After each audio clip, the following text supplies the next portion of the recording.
pour l'instant très satisfaisante. On va plus loin en 3 points au sujet des victimes de violences conjugales et des féminicides, plus précisément avec Gontran Giraudot. Bonsoir Gontran. Bonsoir Delphine. Alors nous ne sommes qu'en février, pourtant plusieurs femmes sont mortes sous les coups de leurs compagnons.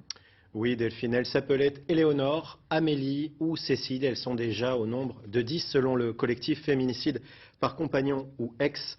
Ce collectif recense les féminicides relatés dans la presse. Ce sont les premières femmes mortes en France depuis début janvier. Cela fait une victime tous les 3 jours. L'an dernier, ce même collectif avait recensé 113 femmes victimes de violences mortelles de la part de leur conjoint ou ex-conjoint, dont 4 en Picardie. Alors ces chiffres de 2021 sont déjà élevés, mais est-ce qu'ils sont en hausse ou en baisse? Eh bien malheureusement Delphine, ils sont en hausse. En 2020, 102 femmes ont été tuées par leur compagnon ou leur ex selon les statistiques de la délégation aux victimes du ministère de l'Intérieur.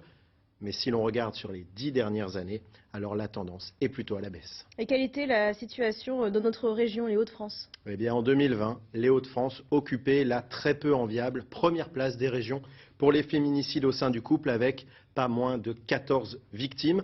Entre 3 et 4 par département ont perdu la vie.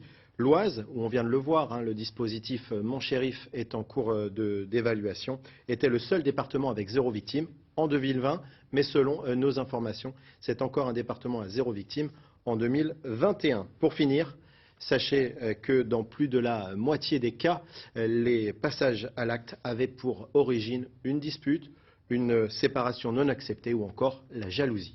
Merci Gontran pour cet éclairage. Ce 4 février, c'est la